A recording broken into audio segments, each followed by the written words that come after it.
जय जगन्नाथ जय राधा मन हैप्पी लाइफ चैनल आपण मानक बहुत बहुत स्वागत। आशा कर जगन्नाथ कृपार समस्ते निश्चित भाव में भल थे। ठाकुर घर अच्छे मु गोटे वीडियो अलरेडी छाड़ी सारी से पार्ट 1 एटा पार्ट 2। आम ठाकुर को कहीं भक्ति करूँ कहीं ठाकुर को माने संसार जीवन यापन करने जो दुख आसे दुख को सहापी निजर मनस्कामना पूर्ण करने पूरा लाइफटा केमती सुख शांति कटापी आमको जो शक्ति दरकार पड़े एनर्जी दरकार पड़े। तो एनर्जीर उत्स किए एनर्जीर उत्स है जोटा जहाँ को आम भगवान कहूँ किए भगवान विष्णु कहते किए श्रीकृष्ण कहते किए महादेव कहते किए माँ दुर्गा कहते। तो एमती विभिन्न रूप रही। तो ये है ठाकुर पूजा करने द्वारा आम मन को शांति मिले मनस्कामना पूर्ण हुए जीवन यापन करने जो सुख शांति दरकार आम पाखु प्रार्थना करके से सब आमको मिले। तो से ठाकुर पूजा जो करा जाए से ठाकुर पूजा करिबारे किछि नीति नियम रही आम शास्त्र रे। जदि आम से अनुसार ठाकुर को पूजा करूचु ताहले कौन हुए कि आमर जो मनस्कामना नहीं आम पूजा करूँ से मनस्कामना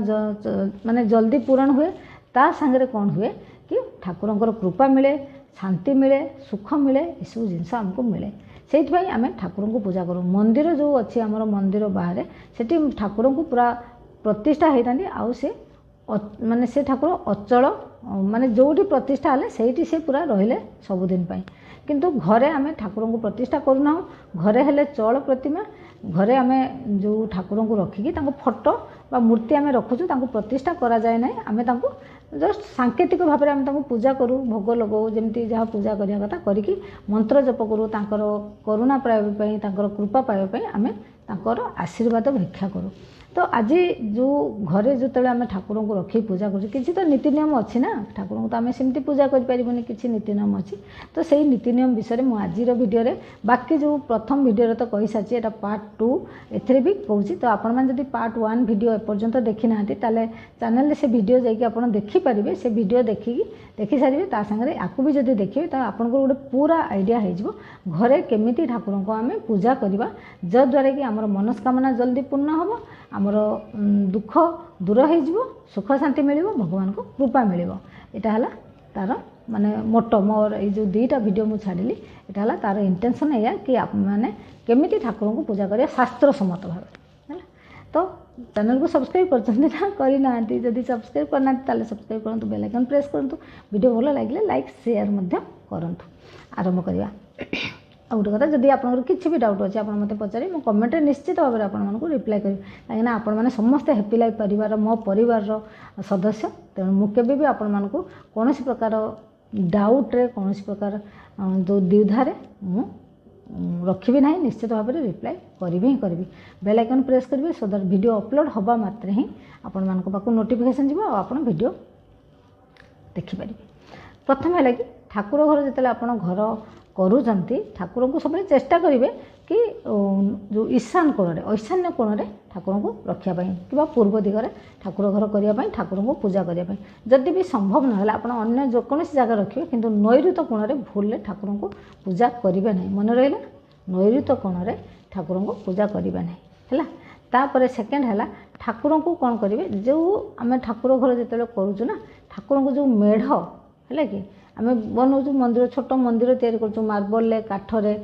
प्लाय सब कर तो सबुठ बेस्ट हम काठरे जदि आप ठाकुर को मंदिर तैयारी कर घरे जो पूजा घर आम रखुचु कि जो ठाकुर को आम पूजा करुचु सेठी जदि आप काठरे मेढ़ तैयारी कर काठरे मंदिर तैयारी कर सबुठ बेस्ट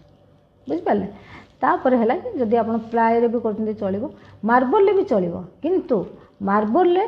खूब बहुत बड़ आपण मंदिर आनबे ना कि करेंगे ना एमती आनबे जमी 2 जन लोक आराम रे उठे पारे है कहीं ईशान कोणटा सब हल्का कोण से किसी ओजनिया जिनस रहा कथा नुह आ मार्बल जेहेतु बहुत ओजन आदि बड़ मार्बल मंदिर आप नहीं आसिले घर को तार ओजन आहरी बहुत बेसी हो तो से जो कोणटा उपरे बहुत प्रेसर पड़े जोटा कि वास्तु अनुसार ठीक नहीं। तेणु आपड़ जब मार्बल आने छोटे आनबे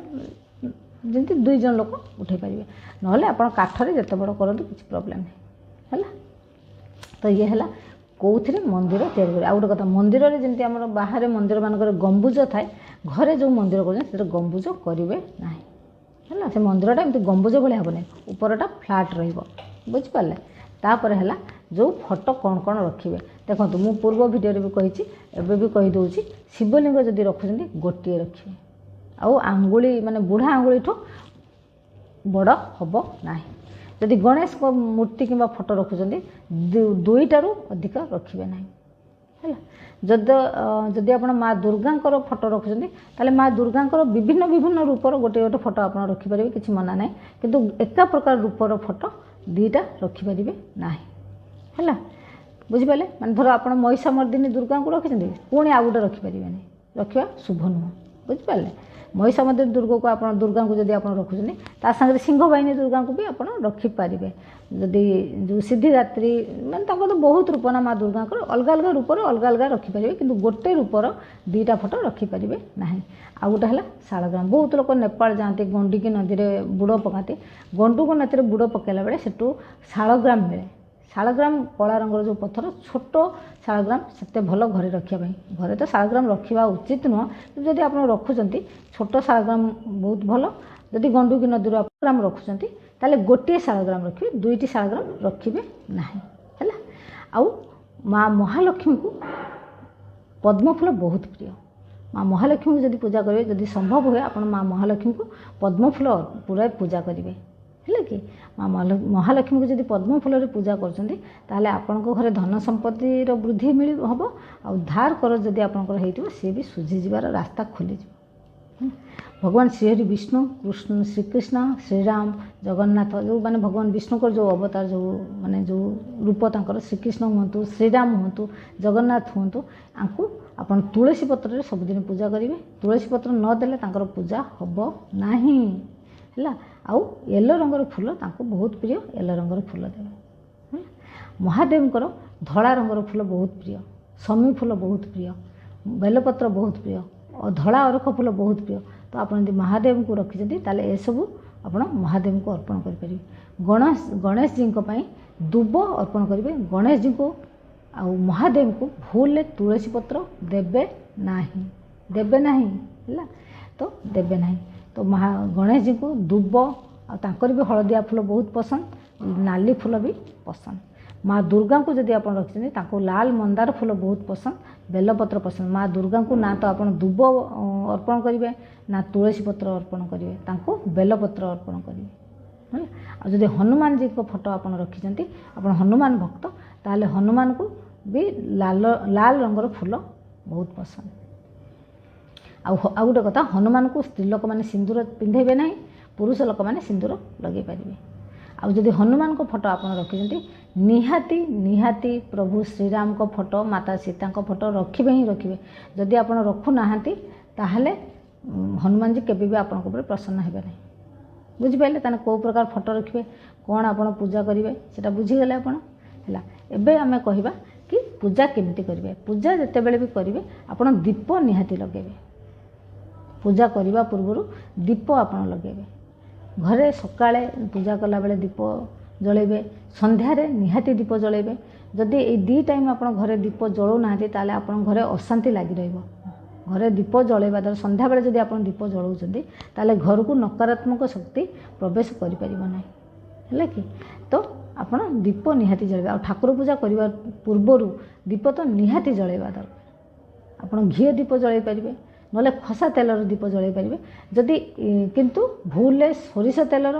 जड़ा तेलर दीप जलेबे नाही ठाकुरंक पाखरे है घी किंबा खसा तेलर दीप आप जलाई पारिबे आपन सक्षम अनुसार आप जलेबे आउ सेठी देखो धूप केतेरा जलेबे धूप काठी गोटे जलाई पारिबे तीनटा जलाई पारिबे नले आउ अधिका पाँचटा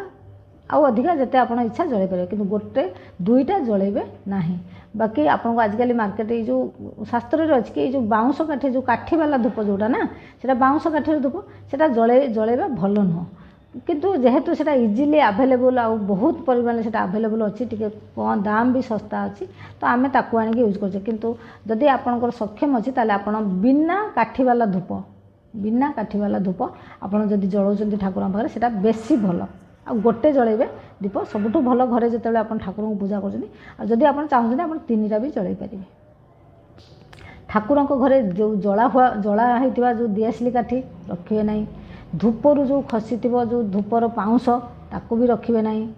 ମଉଳା ଫୁଲ ରଖିବେ ନାହିଁ। ପୁରା ପୂଜା ଘର ପୁରାପୁରି ପରିଷ୍କାର ହେଇକି ରହିବା। ଠାକୁର ଘରେ ବିଲକୁଲ ଗଦା କରିବେ ନାହିଁ। ବହୁତ ଲୋକଙ୍କ ଘରେ ମୁଁ ଦେଖିଛି ଧୂପରୁ ଯେଉଁ ପାଉଁଶ ଖସିଥିବ ସେ ସେମିତି ରହିଥିବ, ସଫା ହେଉନଥିବ, ଯେଉଁ ଜଳା ହେଇଥିବା ଦିଆସିଲି କାଠି ପଡ଼ିଥିବ, ସେସବୁ ବିଲକୁଲ ରଖିବେନି। ତା'ର ନେଗେଟିଭ ଶକ୍ତି ମାନେ ନେଗେଟିଭ ଏନର୍ଜି ଘର ସାରା ବୁଲିବ, ଭଗବାନଙ୍କ କୃପା ଆପଣଙ୍କୁ ମିଳିବ ନାହିଁ। ବୁଝିପାରିଲେ? ତାପରେ ହେଲା ଇଏ ହେଲା କ'ଣ କେମିତି ପୂଜା କରିବେ। ତାପରେ ହେଲା ଭୋଗ କେମିତି ଲଗାଇବେ, କେଉଁ ଥାଳିରେ, ଯେତେବେଳେ ବି ଠାକୁରଙ୍କୁ ଯେଉଁ ପୂଜା କରିବେ ସବୁବେଳେ ପିତ୍ତଳର ବାସନ ରଖିବେ। ଭୁଲରେ ଲୁହା ଜିନିଷ, ଲୁହା ତିଆରି ବାସନ ଯେମିତି ଷ୍ଟିଲ୍ ହେଲା କି ବାସନ ଠାକୁରଙ୍କ ପାଖରେ ୟୁଜ୍ କରିବେ ନାହିଁ। ସବୁବେଳେ ପିତ୍ତଳର ବାସନ, ପିତ୍ତଳର ଘଣ୍ଟି, ପିତ୍ତଳର ଥାଳି, ପିତ୍ତଳର ଗ୍ଲାସ୍ ଭୋଗ ଦେବା ପାଇଁ, ପିତ୍ତଳର ଯେଉଁ ଯାହା ବି ପିତ୍ତଳ ଜିନିଷ ୟୁଜ୍ କରିବେ ସବୁଠୁ ଭଲ। ଯଦି ଆପଣଙ୍କର ସକ୍ଷମ ଅଛି ଆପଣ ରୂପା ଥାଳି, ରୂପା ଗ୍ଲାସ୍ ୟୁଜ୍ କରିପାରିବେ, ସେ ଆହୁରି ଭଲ। କିନ୍ତୁ ସାଧାରଣତଃ ପିତ୍ତଳର ହିଁ ଥାଳି ଭୋଗ ଦେବା ପାଇଁ ୟୁଜ୍ କରିବେ। ପିତ୍ତଳ ଜିନିଷ, ଲୁହା ଜିନିଷ ଭୁଲରେ ୟୁଜ୍ କରିବେ ନାହିଁ, ପ୍ଲାଷ୍ଟିକ୍ ଜିନିଷ ଭୁଲରେ ୟୁଜ୍ କରିବେ ନାହିଁ ହେଲା। ତାପରେ ଆଉ ଗୋଟେ କଥା ହେଲା, ଆପଣ ପଚାରିପାରନ୍ତି କି ତମ୍ବା ଜିନିଷ ୟୁଜ୍ କରିବେ ନାହିଁ। ହଁ, ତମ୍ବା ଲୋଟାରେ ୟୁଜ୍ କରିପାରିବେ। ଜଳ ରଖିବା ପାଇଁ, ଜଳ ରଖିବା ପାଇଁ ତମ୍ବା ଲୋଟା ହେଲା ସବୁଠୁ ଭଲ। ଆପଣ ତମ୍ବା ଲୋଟା କାରବାର କରିପାରିବେ, ତମ୍ବା ଲୋଟାରେ ପାଣି ରଖିକି ସେଠି ଜଳ ରଖିପାରିବେ, ତମ୍ବା ଲୋଟା କାରବାର କରିପାରିବେ। କିନ୍ତୁ ତମ୍ବା ଥାଳିଆରେ କିମ୍ବା ତମ୍ବାର ଯେଉଁ ବେଲା କି ଯାହା ବି ତାଟିଆରେ ଆପଣ ନା ତ କ୍ଷୀର ରଖିପାରିବେ, ନା ପଞ୍ଚାମୃତ ରଖିପାରିବେ, ନା ମିଠା ଜିନିଷ ରଖିପାରିବେ, ସେସବୁ ବିଷାକ୍ତ ହୋଇଯାଏ। ତେଣୁ ଭଗବାନଙ୍କୁ ଭୋଗ ଦେଲାବେଳେ ଆପଣ ଯେଉଁ ଥାଳିଆ ୟୁଜ୍ କରିବେ ସେଟା ପିତ୍ତଳ ହେବା ସବୁଠୁ ଭଲ। ତମ୍ବାର ଥାଳିଆ ହେଲେ ଆପଣ ତ କେତେବେଳେ କ୍ଷୀରି ବି ଭୋଗ ଲଗାଇବେ, ମିଠା ଭୋଗ ଲଗାଇବେ, ତ ଏସବୁ ବିଷାକ୍ତ ହୋଇଯାଏ ତମ୍ବା ଜିନିଷରେ। ତ ତମ୍ବାର ଲୋଟା କେବଳ ରଖିଥିବେ ଜଳ, ମାନେ ଧର ସୂର୍ଯ୍ୟଙ୍କୁ ପାଣି ଦେବା ପାଇଁ, ତୁଳସୀରେ ପାଣି ଦେବା ପାଇଁ, ଠାକୁରଙ୍କୁ ପୂଜା କଲାବେଳେ ପାଣି ଦରକାର ହୁଏ ତ ଆପଣ ଲୋଟାରେ, ଯେଉଁ ତମ୍ବା ଲୋଟାରେ ପାଣି ରଖିପାରିବେ। କିନ୍ତୁ ଭୋଗ ଆପଣ ପିତ୍ତଳ ଥାଳି କିମ୍ବା ପିତ୍ତଳ ଗ୍ଲାସ୍ରେ ଦେବେ। ଆଉ ଗୋଟେ କଥା, ଯେତେବେଳେ ଯେଉଁ ଠାକୁରଙ୍କ ପାଖରେ ଘିଅ ହେଉ, ଦହି ହେଉ, ଯେଉଁ କ୍ଷୀର, ଦୁଧ ହେଉ, ସେସବୁରେ କେବେ ଆଙ୍ଗୁଳି ବୁଡ଼େଇବେ ନାହିଁ। ଚାମଚ ରଖିଥିବେ, ଆପଣ ଚାମଚରେ କାଢ଼ିକି ଦେବେ ହେଲା। ଆପଣ ପଚାରିପାରନ୍ତି କି ପିତ୍ତଳ ଚାମଚ ନା ଷ୍ଟିଲ୍ ଚାମଚ। ଦେଖନ୍ତୁ, ସେଟା ତ ଆମେ ଠାକୁରଙ୍କୁ ଭୋଗ ଦେଉନା, ଆମେ କାଢ଼ିକି ଦେଉଛୁ। ଆପଣ ଷ୍ଟିଲ୍ ଚାମଚ ବି ରଖିପାରିବେ, କିନ୍ତୁ ପିତ୍ତଳ ଚାମଚ ଯଦି ଆପଣଙ୍କ ପାଖରେ ଅଛି ସେଟା ବେଶୀ ଭଲ ହେଲା। ତ ଏଇ କାମ ଗୁଡ଼ାକ ବି ଏମିତି ଭାବରେ ଏଇ ବାସନ ଆପଣ ୟୁଜ୍ କରିବେ। ସବୁବେଳେ ଚେଷ୍ଟା କରିବେ ପିତ୍ତଳର ବାସନ ଠାକୁରଙ୍କ ପାଖରେ ଯେତେ ୟୁଜ୍ ହେବ ହେଲା। ଷ୍ଟିଲ୍ ଇଏ କରିବେନି, ଷ୍ଟିଲ୍ ତ ବିଲକୁଲ ୟୁଜ୍ କରିବେନି। ଆଉ ଗୋଟେ କଥା, ଠାକୁରଙ୍କର ମୂର୍ତ୍ତି ଯଦି ଆପଣ ରଖୁଛନ୍ତି ନା ଘରେ, ଗଣେଶଜୀଙ୍କର ହେଉ, ମା ଲକ୍ଷ୍ମୀଙ୍କର, ଧାତୁରେ ରଖିଲେ ବହୁତ ଭଲ। ପିତ୍ତଳର, ଅଷ୍ଟଧାତୁର ଏସବୁ ରଖିପାରିବେ, ରୂପାର ରଖିପାରିବେ। କିନ୍ତୁ ଯଦି ମାଟିର ବି ଚଳିବ। କିନ୍ତୁ ଏ ଯେଉଁ ଆଜିକାଲି ମିଳୁନି ପ୍ଲାଷ୍ଟର ଅଫ୍ ପ୍ୟାରିସ୍, ସେଇଥିର ବିଲକୁଲ ବି ଆଣିବେ ନାହିଁ। ପ୍ଲାଷ୍ଟର ଅଫ୍ ପ୍ୟାରିସ୍ର ଯେଉଁ ମୂର୍ତ୍ତି, ଯେଉଁ ଆଜିକାଲି ବହୁତ ଚାଇନା ମେଡ୍ ମୂର୍ତ୍ତି ମିଳୁଛି ନା ଗଣେଶଜୀଙ୍କର, ବହୁତ ଚାଇନା ମେଡ୍, ସେସବୁ ପ୍ଲାଷ୍ଟର ଅଫ୍ ପ୍ୟାରିସ୍, ତାକୁ ଭୁଲରେ ରଖିବେନି। ତା'ର କିଛି ବି ପ୍ରଭାବ ରହିବନି, ଠାକୁରଙ୍କର କିଛି ପ୍ରଭାବ ତା ଉପରେ ରହିବନି। ଆପଣ ମାଟିର ପଛେ ରଖନ୍ତୁ, ତା'ର ଯେତିକି ପ୍ରଭାବ ରହିବ, ଯେତିକି ମାନେ କ'ଣ ଆମ ଉପରେ ତା'ର ପଜିଟିଭନେସ୍ ରହିବ, ଆମଙ୍କର ଡାକ ଭଗବାନଙ୍କୁ ଯେତେ ପାଖକୁ ପହଞ୍ଚି ପାରିବ, ପ୍ଲାଷ୍ଟର ଅଫ୍ ପ୍ୟାରିସ୍ରେ ରହିବ ନାହିଁ। ତେଣୁ ଆପଣ ଠାକୁର ଘରେ ପ୍ଲାଷ୍ଟର ଅଫ୍ ପ୍ୟାରିସ୍ର ମୂର୍ତ୍ତି ବିଲକୁଲ ବି ରଖିବେ ନାହିଁ। ବୁଝିପାରିଲେ? ତାପରେ ହେଲା କି ଆଜିକାଲି ବହୁତ ଜଣ ମୋତେ କ୍ୱେଶ୍ଚିନ୍ ପଚାରନ୍ତି, ସାଇବାବାଙ୍କ ଫଟୋ ଠାକୁରଙ୍କ ପାଖରେ ରଖିବା କି ନାହିଁ। ଆଚ୍ଛା, ସାଇବାବାଙ୍କର ଫଟୋ, ମୁଁ ଖାଲି ସାଇବାବାଙ୍କୁ କହୁନି, ଯଦି ବହୁତ ଲୋକ ତ ଗୁରୁ ଦୀକ୍ଷା ନେଇଥାନ୍ତି ନା, ନିଗମାନନ୍ଦଙ୍କର, ଜୟଗୁରୁ, ଆଉ ହେଉଛି ଶ୍ରୀମା ଅରବିନ୍ଦ ବହୁତ ନେଇଥାନ୍ତି। ତ ସେଇମାନଙ୍କ ଫଟୋ ଠାକୁରଙ୍କ ଫଟୋ ସାଙ୍ଗରେ ରଖିବା କି ନାହିଁ। ଦେଖନ୍ତୁ, ଏମାନେ ହେଲେ ଗୁରୁ, ଆମକୁ ରାସ୍ତା ଦେଖେଇବେ। ସିଏ ହେଲେ ସ୍ୱୟଂ ଭଗବାନ, ସ୍ୱୟଂ ମାନେ ଅନନ୍ତ ଶକ୍ତିର ଉତ୍ସ। ସେ ସ୍ୱୟଂ ସାରା ସଂସାର ଯେଉଁ କହନ୍ତି ନା, ଯେଉଁ ପାୱାର ହାଉସ୍, ସେ ଜଗନ୍ନାଥଙ୍କ ଫଟୋ ସାଙ୍ଗରେ ଆମେ ସାଇବାବାଙ୍କୁ ରଖିପାରିବା କି? ଆପଣମାନେ ନିଜେ କୁହନ୍ତୁ। ଯେଉଁଠି ଜଗନ୍ନାଥଙ୍କୁ ରଖିବା ସେଠି ଆମେ ସାଇବାବାଙ୍କୁ ରଖିପାରିବା? ହଁ, ତାଙ୍କର ଭକ୍ତମାନେ କହିପାରନ୍ତି ହଁ ଯିଏ ଜଗନ୍ନାଥ ସେ ସାଇବାବା, କିନ୍ତୁ ସେଇଟା ତ ସତ୍ୟ ନୁହେଁ ନା। ସାଇବାବା ହେଲେ ଗୁରୁ, ବାବା ସେ ଗୁରୁ। ଆମେ ତାଙ୍କୁ ଗୁରୁର, ମାନେ ସେ ଆମକୁ ରାସ୍ତା ଦେଖେଇଛନ୍ତି, ତ ସେ ଆମକୁ ଗୁରୁର ଆମେ ଆସନ ଦେଇଛୁ। ତ ଗୁରୁ ବ୍ରହ୍ମା ଗୁରୁ ବିଷ୍ଣୁ ଗୁରୁଦେବ ମହେଶ୍ୱର ଗୁରୁ ଶକ୍ତି ପରମ ବ୍ରହ୍ମ ତସ୍ମୈ ଶ୍ରୀ ଗୁରବେ ନମଃ। ତ ଆପଣ କହିପାରନ୍ତି କି ଗୁରୁ ହେଲେ ବ୍ରହ୍ମା ବିଷ୍ଣୁ ମହେଶ୍ୱର। ତ ଦେଖନ୍ତୁ, ସେଟା ଆପଣମାନଙ୍କ ଭାବନାର ବିଷୟ। ମୁଁ ତାଙ୍କୁ ସେ ଜିନିଷକୁ ମାନେ ଆହତ କରିବାକୁ ଚାହୁଁନାହିଁ। କିନ୍ତୁ ମୁଁ ଯେତିକି ଆପଣମାନଙ୍କୁ ଶାସ୍ତ୍ର ସମ୍ମତ କହୁଛି, ଆପଣ ଯେଉଁ ଆପଣଙ୍କର ଗୁରୁ, ସେ ସାଇବାବା ହୁଅନ୍ତୁ, ଶ୍ରୀମା ଅରବିନ୍ଦ ହୁଅନ୍ତୁ, ନିଗମାନନ୍ଦ ହୁଅନ୍ତୁ, ଜୟଗୁରୁ ହୁଅନ୍ତୁ, ଯିଏ ବି ଅନୁକୂଳ ଚନ୍ଦ୍ର ହୁଅନ୍ତୁ, ତାଙ୍କୁ ଅଲଗା ଗୋଟେ ସ୍ଥାନ ଦେବେ बुझिपारे ना तांकु अलग गोटे स्थान देवे जोटी ठाकुर को आप रखिंट श्री विष्णु जगन्नाथ महादेव को रखिंट गणेश जी को रखिंट ताठू टिके छाड़ी अलग गोटे स्थान रखिए गोटे पीढ़ा पकईदे कि छोट आ गोटे काठर बन दिंतु मंदिर ता भर रखु ना अलग रखिए अलग भोग जो जहाँ भी जहाँ अर्पण करती अलग रखिए ये जो आम जगन्नाथ हूँ कि महादेव हूँ आंक सागर रखिए ना बुझिपारे तो आपण मानकर जो भी डाउट थी आपण मैंने मुझे भावुँ डाउट आपण मानकर क्लीयर हो जाइए। पीरियड्स टाइम रे पूजा करेंगे कि नहीं देखो पीरियड्स टाइम रे पूजा करेंगे ना आप एटलिस्ट 5 डेज कि 6 डेज हूँ पूजा करेंगे ना तापर आपंकर पूजा करेंगे किंतु पीरियड्स टाइम रे ना तो आप पूजा करेंगे ना धर्म ग्रंथ जमीक गीता भागवत एसबू ग्रंथ धर्म ग्रंथ स्पर्श करेंगे ना धूप देवे ना दीप जालिबे किछि भी आपण करेंगे ना हाँ आप चाहिए नाम जप करें मने मने ठाकुर को ना नहीं पारती जो भी मंत्र आप जपुंट से मंत्र आप जपी पारती किंतु ना तो आप ठाकुर मेढ़ को स्पर्श करेंगे ना कौन धर्म ग्रंथ को स्पर्श करेंगे से दिन आपन को एटलिस्ट ठाकुर टे दूर रहा पड़े बहुत लोग कहीपारती कि सेटा नेचुरल प्रक्रिया कहीं हेनी ना किसीटा जिनस आमको मानवा पड़ो ना कि तो आपड़ से दिन जो 5 दिन हो कि 4 दिन हो कि 5 दिन जहाँ भी जी दिन आपंकर से पीरियड्स होची आपण स्पर्श करेंगे ना पूजा करेंगे ना दीप जालिबे ना तापर आउ गोटे कथा है कि आपणकर जो लास्ट कथा मुझे कहि बहुत लोग से जो नुआ ठाकुर घर बन था भल मेढ़ बन था तो घर को जो मैंने आसती हूँ सी कौन करती से हूँ नहीं जाती ठाकुर घर देखापी कि भूल यही कामटा करेंगे ना ठाकुर घर केवे कौन सी माने सेटा एग्जिबिशन नुहे कि दर्शनीय वस्तु नुहे कि आम समस्त को देखा ठाकुर जो ठाकुर आम भितर से पर्सनाल संपर्क रिलेसन आमर माने भावना आमर आध्यात्मिक शक्ति आमर से सब जिनस है हूँ तार माने से जिनसटा है ता संगे आम कनेक्टेड तेणु कौन सी लोक को बाहर लोक हाँ घर लोक तो से घर लोक से मंदिर पूजा करेंगे घर लोक कथा मुझे कहूना कि बाहर जब आप किए गेस्ट आसपण के सी ठाकुर घर देखेबे ना कौन कौ ठाकुर आप पूजा कर कौ ठाकुर को आप रखी कौन मंत्र जप कर सब कहारी पाखे के कहे ना कौ मंत्र आप जप कर कौ बही आप पढ़ुं से सब कहे ना कौन ठाकुर को आप केमती सजेकी रखिंट बिल्कुल भी आपको देखे ठाकुर जो मंदिर पूजा घर सीटा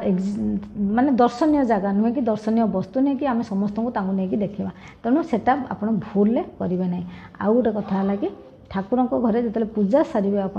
भोग लगे सारे भूईरे पानी 3 थर पकेबे सेटा को माने एमती भोग ठाकुर को लगे जमी आपंकर पूजा कर पूजा कले भोग लगे सारिकी पूजा सरला 3 थर हाथ में पानी नेबे थरे पकेबे पुणी आउ थे पकेबे पुणी आउ थे है सेटा को पकई सारापर आपंकर पूजा समाप्त है आरती करेंगे भगवान को निजर मनस्कामना कहे कहीं भगवान को जेपर्यंत निजर मनस्कामना कहना भगवान केबे आपन को देवे नहीं भगवान को निजर मनस्कामना निहाती कहे आउ तापर थैंक यू कहे हे प्रभु तो दयारु मु बहुत भलरे अच्छी तो दयारु मु बहुत सुखरे अच्छी बहुत शांति अच्छी एमती दया मो उपरे मो परिवार उपरे निहाती करूथबु आउ आपन जहाँ मनस्कामना आपन कहबे देखिए यही भाव में आप पूजा करूँ निश्चित भाव में आप मनस्कामना पूर्ण हम जीवन सुख शांति आसो आउ भगवान को कृपा मध्य मिल जय जगन्नाथ जय राधा।